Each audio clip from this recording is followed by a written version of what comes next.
How should I know where your worthless grandson is? Yvon joked with Margaret. She knew that her grandmother didn't love Simon as much as their cousin Kelly, who had been successful in the family business. No one dared to make fun of her. Grandmother, haven't you noticed that I've brought someone with me? She asked. Margaret looked at the handsome young man standing behind Yvon. This is my boyfriend Brian, Yvon said, holding his arm as she smiled up at him. His family owns an internet company that is ranked as one of the top 20 in the industry.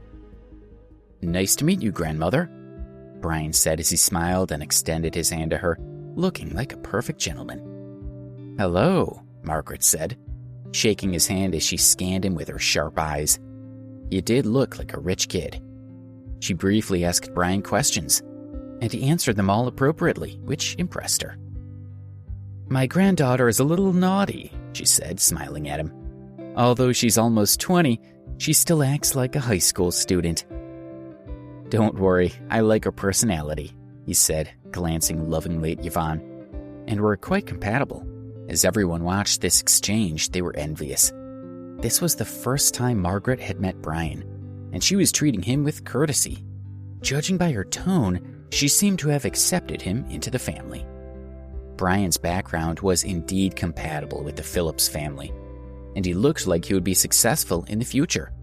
Margaret believed that he would be a good addition to the family. Standing to the side, Yvonne's mother, Elizabeth, was happy. Well, you two go and have fun, Margaret said, smiling at them. Then she glanced at Elizabeth. Your daughter is smart. Looks like she's going to be getting married in a few years.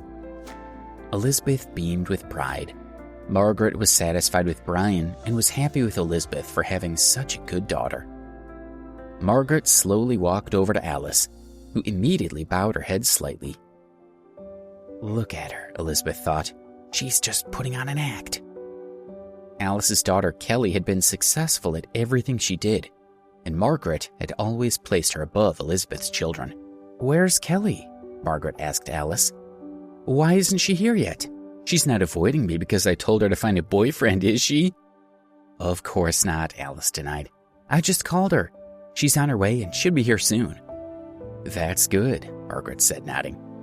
As her mother, you have to push her a little more. Yvonne has found a boyfriend, and it's time Kelly found one as well. Alice respectfully replied, Yes, of course. Your grandmother seems to value your cousin more than you, Brian said to Yvonne as he watched Margaret chatting with Alice. Do you think I don't know that? Yvonne asked, staring angrily at Alice.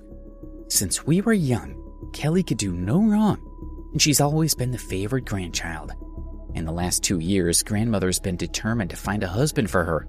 It's obvious that she means to pass control of the family to Kelly someday. How are the rest of us supposed to accept that? Brian smiled confidently. Don't worry about it, he said. You have me now, and you won't lose me to your cousin. I know, she said, squeezing his arm and smiling sweetly. You're right, and nobody in the world is better than you. My cousin can't possibly do better this time.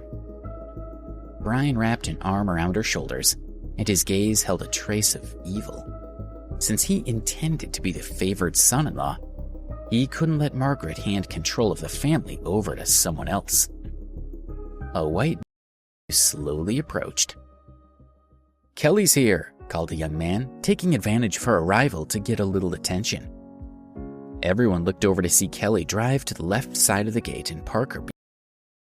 A few minutes later, Kelly stepped out of the car.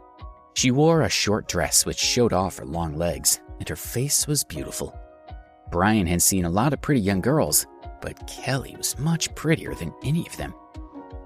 Kelly greeted her relatives as she walked through the courtyard to reach her grandmother. Grandmother, I'm sorry I'm late, she said. It doesn't matter if you're late, Margaret said, not angry at all. Kelly had always been her pride and joy. Although for a moment there I was worried that you were avoiding me, so I couldn't urge you to find a boyfriend. Oh, grandmother, I wouldn't do that, Kelly said with a faint smile.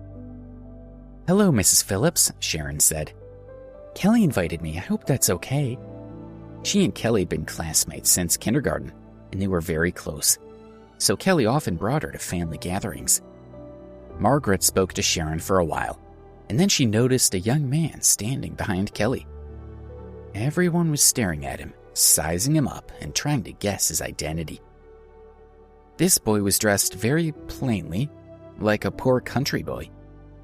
Why had Kelly brought him to the party? He wasn't her boyfriend. They were clearly from two different worlds. "Kelly, who is this?" Margaret asked. "Oh," Kelly said, moving to stand next to Alex. She wanted to introduce him as a friend, but Sharon spoke first. "This is Alex," Sharon explained. "He's just a poor student at Preston University. He normally lives quite frugally and rarely eats in restaurants. Kelly said she wanted to bring him here to let him see what he's been missing." She was afraid Kelly would tell Margaret that Alex was her boyfriend. "So that's how it is," Margaret nodded approvingly. Everyone nodded in understanding as they whispered to each other. "Just by looking at his clothes, you can tell that he's poor," someone said. "It'll be a good experience for him to see our family gathering." "Kelly's too kind," someone else said. "She's already doing a good deed aiding him at school. Bringing him to a family gathering is going a bit too far. Maybe we should give him some money and send him to have a good meal in a restaurant." "I hope he works hard and gets a good job after graduating. Too many people in society get financial aid and just squander it. I hope he isn't like that," said a third person. Kelly was unhappy that Sharon had made Alex look inferior. She glanced at Alex and was starting to see that he didn't show any signs of anger at her relative's pity. Instead, he appeared very calm and collected. Her heart skipped a beat. She turned to Margaret and said, "Grandmother, don't listen to Sharon. Alex isn't just some poor student. He's actually my boyfriend." She had finally said it. She didn't dare to look at Alex, afraid that he would be angry with her. What if he denied it and exposed her as a liar?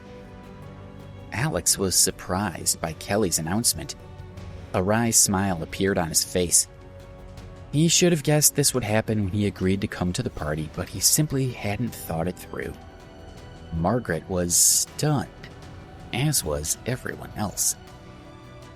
"Kelly, you're telling me that he's your boyfriend?" she asked with a serious expression. Anger blazed from her eyes. Whatever the truth was, Kelly would be able to see her disapproval and would take back her words. "Yes," Kelly confirmed. Although she was afraid, she refused to back down. She was every bit as stubborn as her grandmother. She smiled, trying to ease the tension. "Let me introduce you." "There's no need," Margaret said. She didn't even glance at Alex. As far as she was concerned, the thought of Kelly being with this boy was a joke. "Kelly, you're not to see him again. The family gathering's about to start, so send him home." Margaret turned around to leave. She had made her decision, and her word was final. "But grandmother, I really like him," Kelly said. Margaret abruptly turned back.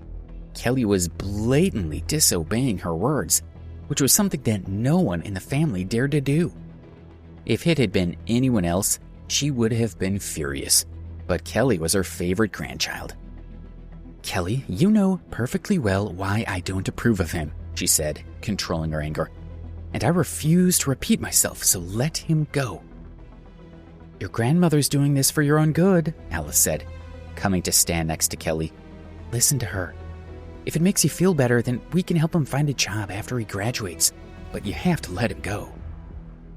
"I'm sorry, grandmother," Kelly said, refusing to listen. "I can't."